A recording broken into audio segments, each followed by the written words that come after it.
ஜனங்களுக்கு வைரஸ் வந்து நாங்கள் வேற உளவியல் ரீதியாக பாதிக்கப்படும். அப்ப இன்றைக்கு வந்து ஒவ்வொரு இந்த கலைக்கிறவர்களுடைய வீட்டு நிலைமையை பற்றி நீங்க யோசிச்சு பாத்தீங்கன்னா தெரியும். அங்க ஒரு சிசிடிவி கேமரா போட்டுனீங்கன்னு சொல்லிச்சுன்னா தெரியும், இல்லாட்டி ஒரு வயர்லெஸ் கேமரா போட்டினா தெரியும் வேற வண்டவாளம் தண்டவாளங்கள் எல்லாம். சரியா? அந்த அந்த தண்டவாளத்துல ட்ரெயின் ஓடாது. கிருஷ்ணாட தண்டவாளத்துல ட்ரெயின் ஓடுமன்றதை விளங்கிக் கொள்ளுங்க. சரியா? எல்லா தண்டவாளத்திலும் ட்ரெயின் ஓட்ட முடியாது. ஓகே, அதுக்கு தானே நான் வந்து இப்ப வருங்கால இளைஞர்களின் தலைவர் கிருஷ்ணாவா ஏற்றுக்கொண்டிருக்கிறேன். வந்து என்ன தனிப்பட்ட கருத்து இதுல இருக்கிற நீங்களும் வந்து ஏற்றுக்கொள்றது உங்களோட விருப்பம். முக்கியமா இதுல வந்து கிருஷ்ணாக்கு ஆதரவு தெரிவிக்கிற நீங்கள் வந்து வி லவ் எஸ்கேன்னு சொல்லி ஹேஷ்டேக் அடியுங்க. நான் வந்து கிருஷ்ணாக்கு ஆதரவு தெரிவிக்கிறேன்னு சொல்லல, எதுக்குன்னு சொல்லல. அதாவது யதார்த்தத்தை சொல்றேன். இதுதான்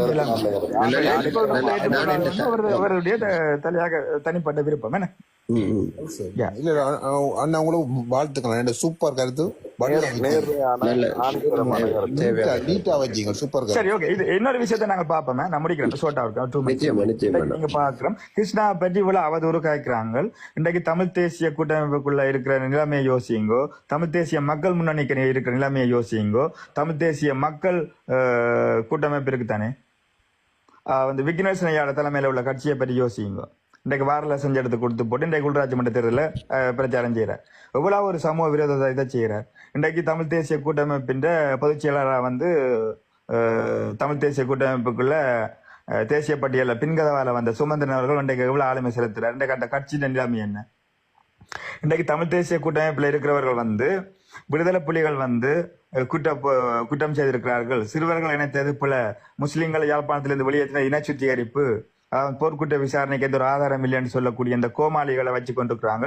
அவங்க வந்து டிப்ளோமேட்டிக்காக வேற விதத்துல வந்து எங்களோட இனத்துக்கான கட்டமைப்பை சிதறிச்சு கொண்டிருக்கிறாங்க. இன்றைக்கு இறந்தவர்களை பற்றி கலைக்கக்கூடாது. இறந்த சம்பந்தன் மாவை சேனாதிராசாக்கள் எல்லாமே என்ன செஞ்சவ அந்த கட்சியை கொண்ட நீதிமன்றத்தில் விட்டு இன்றைக்கு தலைவர் இல்லாமல், இன்றைக்கு ஒரு தலைமை இல்லாமல் இருக்குது. 2050க்கு பிறகு எங்களுக்கு ஒரு சரியான ஒரு தலைமை இல்லை.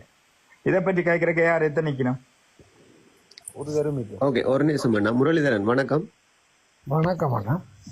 வணக்கம் வணக்கம். உங்களோட கருத்துக்களையும் பதிவு விடுங்க. ஒரு நிமிஷம் ஈழத்தமிழ் வெயிட் பண்ணுங்க. நாங்கள் டாக்டர் அர்ஜுனா பற்றியும் கதைப்பேன். நான் வேற ஒரு தரையும் இதை கதைக்க விரும்பல. நான் இவ்வளவு கருத்துக்களை அர்ஜுனா பற்றி நான் ஒரு விஷயத்த காய்ச்சி விட்டுட்டா ஒரு நிமிஷம். ஓகேண்ணா. Okay okay okay. இந்த சங்கவியை பற்றி, அதாவது எங்களுடைய ஈழத்து பிள்ளைகள், தமிழீழ பிள்ளைகள், சரி உங்களுக்கு தெரியும் தலைவர் வந்து பெண் விடுதலை இல்லாமல் மண் விடுதலை இல்லை என்று சொல்லியிருக்கார்.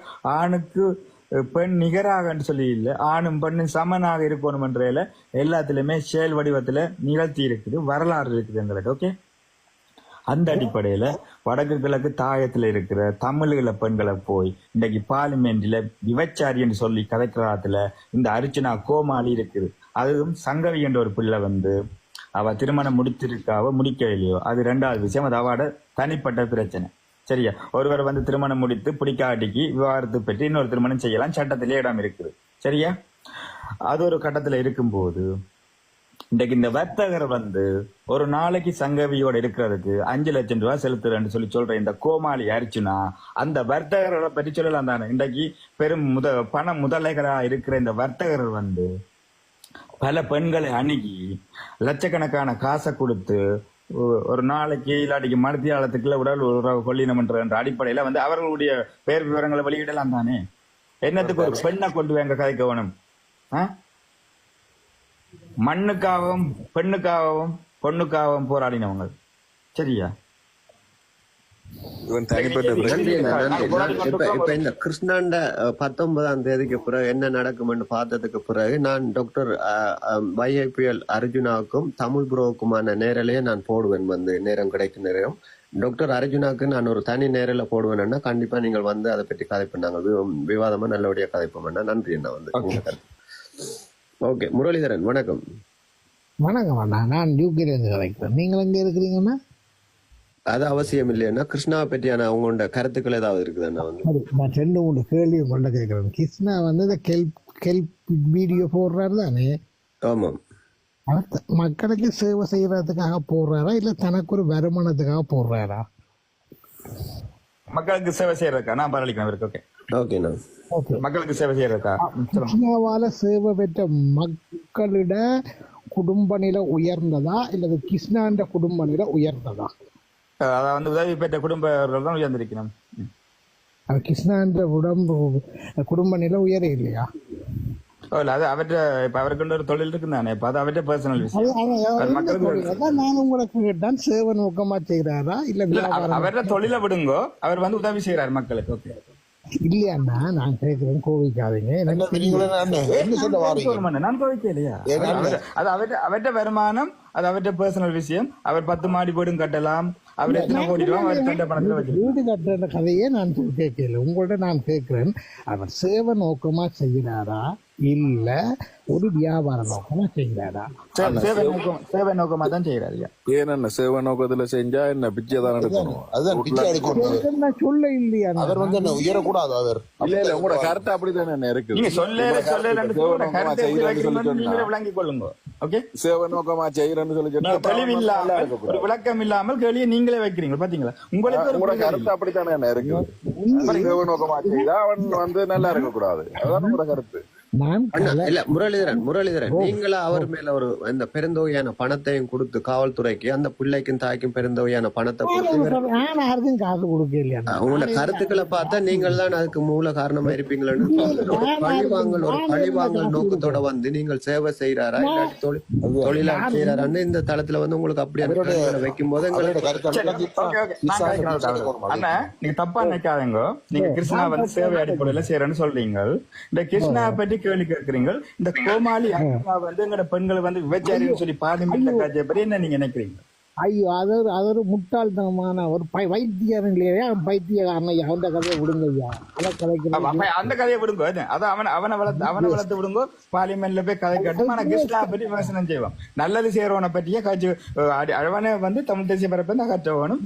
கிருஷ்ணாவை வளர்த்து விடுவோம், அர்ஜுனாவை வளர்த்து விடுவோம். என்ன இல்ல அவனை பெருசா கதைக்கலாம், இல்ல பெரிய அளவுல கதைக்கலாம். இப்ப அந்த பிள்ளைன்ற நிலைமையை பாத்தீங்களா? அவன் தந்தை ஒரு சுய ஒரு என்ன சொல்ற ஒரு தனிப்பட்ட பிரச்சனையால நான் பயப்பட மாட்டேன். அதாவது வந்து இன்றைக்கு கௌசல்யான்ற பிரச்சனையை கூட பார்லிமெண்ட்ல காய்ச்சிருக்கலாம் தானே. ஒரு ஆண்மகனை ஏமாத்தி இப்படி வாசிட்டான்னு சொல்லி இன்றைக்கு விபச்சாரம் செய்யறது, மற்றது பல வர்த்தகர்களோட 5 லட்சம் ரூபாய் 10 லட்சம் ரூபாய் வாங்கி உடல் கொள்றான்னு சொல்லக்கூடியவர் எந்த அடிப்படையில் இந்த பெண்களை பற்றி போய் பார்லிமெண்ட்ல கேட்பேன்? கௌசல்யா பற்றி காய்ச்சிருக்கலாமே. கௌசல்யா எவ்வளவு இது செஞ்சிருக்குது ஒரு ஆண்மகனுக்கு எதிராக. அவன் அழுதான், என்ன சாக போறோம்னு சொன்னான். அவனோட என்ன கதையெல்லாம் கதைச்சவனுவன் கிருஷ்ணா அர்ஜுனா வந்து அவனோட என்ன கதையெல்லாம் கதைச்சவன். காது கொடுத்து கேட்கல அளவுக்கு கதைச்சவன் என்ன அவனோட அதுல கேட்க வக்கீல்ல. அதாவது கௌசல்யாவால பாதிக்கப்பட்ட அதாவது பெண்ணுக்கு மட்டும்தான் நீதி, ஆணுக்கு நீதி இல்லையா? ஆணுக்கு கௌரவம் இல்லையா? இன்றைக்கு கௌசல்யாவால பாதிக்கப்பட்டவன் வந்து இன்றைக்கு பைத்தியக்காரன் மாதிரி புலம்பி கொண்டு இருக்கிறான். அவனுக்கான நீதியை பற்றி போய் கழிச்சிருக்கலாமே பார்லிமெண்ட்ல. அதாவது சங்கவியோட உடல் வர்த்தகர்னு சொன்ன வர்த்தகரை பற்றி போய் கழிச்சிருக்கலாமே. ஏன் வர்த்தவர் பண முதல அவர் எதிர்க்க முடியாது. சங்கவி வந்து ஒரு சாதாரண ஒரு பெண். இன்றைக்கு அர்ஜுனாட தங்கச்சியா இருந்த பிள்ளை விட்டா போய் அங்க கேட்பானா? முட்டாள். கேள்வி கேட்கறதுக்கு 4 பேர் இருந்தா தானே. இப்ப நான் எல்லாம் நாட்டுல இருந்தா அர்ஜுனா இந்த பறைப்புறைக்கே போக மாட்டான். இவனை விட பல கூட்டத்தை உருவாக்கி இவன் அடிச்சு கிளப்பன். முதலாவது கௌசல்யாவில பாதிக்கப்பட்ட அந்த இளைஞனுக்கு நீதியை பெற்றுக் கொடுக்கட்டும் பார்லிமெண்ட்ல போய்.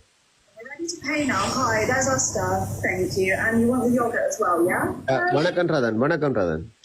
வணக்கம் அண்ணா, வணக்கம். நான் கீழே தான் நிறைய நேரம் நின்று கொண்டிருக்கிறேன். நிறைய கதைக்கணும். ஆனா இப்ப நான் ஒன்றை மட்டும் சொல்லிட்டு போறேன். இன்றைக்கு பிபிசி தமிழ்ல 10 நிமிஷம் ஒவ்வொரு நாளும் நியூஸ் போடுறவங்க. அதுல பாருங்க யூடியூப்ல எவ்வளவு உழைக்கலாம்னு சொல்லி அதுல ஒரு 2 நிமிஷம் போடுறாங்க. பாகிஸ்தான்ல இருந்து எல்லாம் போய் சவுதி வேற வேற நாட்டுல இருந்து உழைச்சவங்க எல்லாம் வந்து இப்ப வேலையை விட்டுட்டு வந்து யூடியூப் செஞ்சு ஒருத்தர் சொல்றாரு 6 மாசத்துல தான் வந்து கார் எடுத்தினான். அது ஒருக்கா பாருங்க எல்லாரும். ஒருத்தருக்குமே விளக்கம் இல்லாம இருக்கு. எவ்வளவு யூடியூப் செய்யறதால இவ்வளவு காசு வருதா அப்படி இப்படின்னு சொல்லி கொள்ளையடிச்சு தான் அவர் இப்படி வாழ்றாருன்னு சொல்லி கொண்டிருக்கணும்.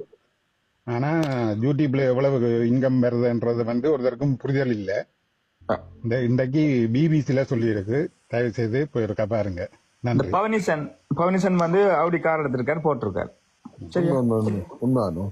நாட்டுல வந்து 5 லட்சம் ரூபாய் 10 லட்சம் ரூபாய். இந்த சந்துருவோட இன்கம் எவ்வளவுன்னு தெரியுமா? ஒரு ஆளுக்கு உங்களுக்கு மேனகா சந்துருவோட இன்கம் வந்து ஒரு மாசம் மட்டும் பாத்தீங்கன்னா தெரியும். நீங்க தெரிச்சு ஓடிடுவீங்க. சரியா? லட்சக்கணக்கில் உழைக்கிறார். அதுக்காக இந்த வாழ்ற மக்கள் எல்லாரும் வேலையை விட்டு போய் யூடியூப் செய்தா வருமானம் பெற போறதில்ல. அதை நாங்க எல்லாரும் போய் செய்ய போறதும் இல்லை. ஒரு விஷயம் ஒன்று சொல்றேன்னா, யூடியூப் எல்லாரும் செய்ய இல்லைன்னா அதுக்கு ஒரு கிரியேட்டிவ் மைண்ட் வேணும்னா, அந்த கிரியேட்டிவ் மைண்ட் இவன்ட்ட ஜாஸ்தி இருக்கிறதால தான் உழைக்கிறாங்க. இவங்க நல்லா உழைக்கிறவங்க. அண்டையாக்கள் எல்லாருக்கும் வணக்கம். நான் மைக் போடுறேன். ஓமண்ணா தயவு செய்து கெட்ட வார்த்தைகளோ கோவப்படவோ கூடாதுன்னா நாங்கள் ஒரு தெளிவான பயணத்தில் நாங்கள் போய்கொண்டிருக்கிறோம். தெளிவான கருத்துக்களை வைக்கணும். இப்போ நீங்கள் கிருஷ்ணாக்கு எதிர்கருத்துக்கள் யாராவது இருந்தீங்கன்னு சொன்னால் மேலே கதையுங்கோ. நாங்கள் ஒரு நியாயமான ஒரு கலந்துரையாடலை உரையாடுவோம். சொன்னா ஆறாந்தாலும் கிருஷ்ணா குறை சொல்ல விடாயங்கன்னா சரிதானே? நிச்சயமா குறை சொல்றேன்னு சொன்னா நாங்கள் கருத்தால மோதுவோம். என்ன சொன்னா பொய் குற்றச்சாட்டுகளை வைக்கும் போது நாங்கள் அதை உடைக்கணும். குறைன்னு சொன்னா இப்போ ஒரு கிருஷ்ணா ஒரு பண மோசடி செய்தான்னு சொன்னா அதுக்கு நாங்கள் ஆதாரத்தை நாங்கள் கேட்போம். இப்ப இப்படியான பொய் குற்றச்சாட்டுகளை வைக்கிறாங்க. இப்ப பொய் குற்றச்சாட்டு நிறைய வைக்கிறாங்க. இப்ப நானும் கிருஷ்ணாவும் சொந்தக்காரன் கூட வந்துட்டாங்க. அப்படியான பொய் குற்றச்சாட்டுகளை கூட வைக்கிறாங்க. அப்ப இதுகள் ஒரு தனிப்பட்ட தாக்குகளை தான் நான் இதை பாக்குறேன். அதுதான் உடனே சொல்லுங்க. கிருஷ்ணா பற்றி கேட்கிறவர்கள் உதாரணத்துக்கு நீங்க பாத்தீங்கன்னு சொன்னா ஒரு அரசியல்வாதி எந்த நிலைமையில இருந்து அவர் அரசியலுக்கு வர்றாருன்னு பாத்தீங்கன்னா அவருடைய பொருளாதாரம் எப்படி கட்டியமைக்கப்படுதுன்ற பற்றி யாராச்சும் ஒரு தெளிவு இருக்குதா? கடந்த காலங்களில் நீங்க பாத்தீங்கன்னு சொன்னா ஒரு பார்லமெண்ட் உறுப்பினருக்கு 75,000 ரூபாய் சம்பளம் இருந்தது மாசம். ஓகே, அவருக்கான சேவையாளர்கள், அவருக்கான நிறைய அரசாங்க சலுகைகள் இருந்தது. நிச்சயமா இல்ல செயல் ஒரு கருத்தை ஒண்ணு பதிவிட்டு பாருங்க. கோபிக்கோட்டானா புலம்பெயர்ந்த மக்களால் அந்த வழக்கு தொடரப்பட்டிருக்கிறது. அதைத்தான் செயல். நானும் அதைத்தான் சொல்லி கொண்டிருக்கிறேன். புலம்பெயர்ந்த மக்கள் என்று சொல்லாதீங்க, புலம்பெயர்ந்த ஒரு சிலரால், ஒரு அணி என்று சொல்லலாம். ஒரு 10 பேர் சேர்ந்த இப்ப ஆர் சோழன் என்று உங்களுக்கு வடிவா தெரியும். அந்த ஆர் சோழன் தமிழ் புரோண்ட சொந்தக்காராக்கள், மற்றது இங்க 2-3 டிக்டாக் வலைத்தளங்கள்ல இவருக்கு எதிராக செயற்படுகின்ற 2-3 வலைத்தளங்கள், இவங்க எல்லாம் சேர்ந்துதான் ஒரு பொய் குற்றச்சாட்டை பெருந்தொகையான பணத்தை காவல்துறைக்கும் அந்த தாய்க்கும் அந்த பிள்ளைக்கும் கொடுத்து பெருந்தொகையான பணத்தை கொடுத்து தான் இந்த வழக்கு செஞ்சிருக்காங்க. இன்னொரு விஷயத்தை நீங்க விளங்கிக் கொள்ளுங்க. வியூவர்ஸ், அதாவது இப்ப இலங்கையில மட்டும் இல்ல வியூவர்ஸ், குறிப்பிட்ட நாடுகளுக்கு பாக்குற வீதத்தின் அடிப்படையும் அவர்களுக்கான இங்கம் பெறும். இன்றைக்கு கிருஷ்ணாட விஷயத்தை வச்சுக்கொண்டு இன்றைக்கு நல்ல வியூவர்ஸ் எடுத்துக்கொண்டிருக்கிறாங்க. யூடியூபர்ஸ் நீங்க அவங்க இப்ப நீங்க ஒரு ஆள் இல்ல சொல்லியிருந்தீங்களே இல்ல, அவங்களுக்கு அந்த கிரியேட்டிங் மைண்ட் இருக்கணும்னு சொல்லி ஒரு ஆள் சொல்லியிருந்தீங்களே இல்லோ, அதுதான் நாங்க தேவை. எங்கட வியூவர்ஸ் வரும், எங்கட யூடியூபுக்கு வியூவர்ஸ் வரும்னு தெரியும். ஆரம்பத்துல நீங்க டிகே கார்த்திகை பொறுத்த வரையில அவர் வியூவர்ஸுக்காகத்தான் அதை ஸ்மோக் பண்ணி போட்டிருந்தாருன்னு சொல்லி ஒரு பதிவு போட்டிருந்தார். ஆனா அவன் சொல்லியிருந்தவன் தான் எல்லா செய்யாத வேலை ஒன்றுமே இல்லை, குளப்படி எல்லா குளப்படியுமே செய்து தான் திருந்தி இந்த மாதிரியான ஒரு நிலைக்கு வந்திருக்கிறேன் என்ற அவரே பதிவு செஞ்சிருக்கிறார். அவர் தன் அவர்கிட்ட மைண்ட்ல இருந்து அவர் யோசிச்சிருக்காரு. ஒரு ஸ்மோக்கிங் பண்ணி போட்டு ஒரு சின்ன ஒரு ஆக்டிங் ஒன்று பண்ணி போட்டா இந்த இது ரிச் ஆகும்னு சொல்லி பார்த்துருக்காரு. கொஞ்சம் வியூவர்ஸ் ஆயிருக்கு. அதான் உண்மை. இன்றைக்கு நீங்க பாத்தீங்கன்னா தமிழ் ப்ரோ கிருஷ்ணாக்கு எதிராக கதைக்கிறாரா ஆதரவா கதைக்கிறாருன்னு சொல்லி எங்களை யாருக்குமே தெரியாது முதலாவது. ஆனா அவருடைய வியூவர்ஸ் இன்றைக்கு வெளிநாட்டில் இருக்கிற அகலவுலாத்துக்கு பாக்கினம், எவ்வளவு மோட்டிவேஷன் குடிக்கணும், தமிழ் ப்ரோ நீங்க கதைக்கிற சரி அப்படியே கிருஷ்ணாக்கு எதிரான பதிவுகளை போட்டு கொண்டு சொல்லிச்சா அவன் வியூவர்ஸ் எடுக்கிறான். அவன் அடுத்த வீடு வாங்குவான், அடுத்த கார் வாங்குவான். நீங்க பாருங்க தமிழ் ப்ரோ அதுதானே நான் உண்மை. இப்ப ஒரு போட்டி வளர்ச்சி தான். அவர் என்னன்னு சொல்றேன், இவரை கிருஷ்ணா முன்னிலையில இருக்கிறார். இவர் அப்படியாவது ஒரு குற்றச்சாட்டு வந்திருக்கு, இதை கையில் எடுத்து இவரை வீழ்த்தி தான் வளரணும்ன்ற ஒரு நோக்கத்துக்காக வேண்டித்தான் இதை பதிவிடுறாரு. தமிழ் ப்ரோ கார் வாங்கிட்டார், வீடு வாங்கிட்டார், கேள்விப்பட்டீங்களா தெரியல. அவர் அந்த கடையை இன்னொரு விஷயம் நான் இதுல பதிவு செய்யணும்னு விரும்புறேன்னா என்னண்டா, இதுல தமிழ் ப்ரோட யூடியூப் சேனல்ல போய் நீங்க பாத்தீங்கன்னா அவனோட வீடியோஸ் எல்லாத்தையும் நீங்க ஒரு வீடியோஸ்ல அதுல போன எல்லா வீடியோஸும் வரும். ஸோ அதுல வீடியோஸை பாத்தீங்கன்னா கிருஷ்ணாவை பத்தி அவன் போட்ட வீடியோஸ் மாத்திரம்தான். அண்ட் கிருஷ்ணாவை பத்தி போட்ட வீடியோஸுக்கு அடுத்தடுத்த ஒரு 2 நாள் போட்ட வீடியோஸ் மட்டும்தான் 30K மேலே வந்திருக்கு. அதுக்கு கீழே இருக்கிறதெல்லாம் 10K 12K 15K தான். ஸோ அதுல இருந்தே விளங்கி போகிறாங்க. அவங்க உழைக்கிற நோக்கத்தால மாத்திரம்தான் இவ்வளவு செஞ்சு கொண்டிருக்காங்க. யூடியூப்ஸ் வந்து இப்ப நிறைய பேருக்கு வந்து ஒரு பிசினஸ் யூடியூபர்ஸ் தான் அதை பாக்குறாங்க. இப்ப நீங்க வந்து உதாரணத்துக்கு நான் ஒரு பிசினஸ் செய்யறேன்னு சொல்லிச்சுன்னா இப்ப நீங்க பிசினஸ் பற்றி படிச்சு பாருங்க, அதுக்கான மோட்டிவ்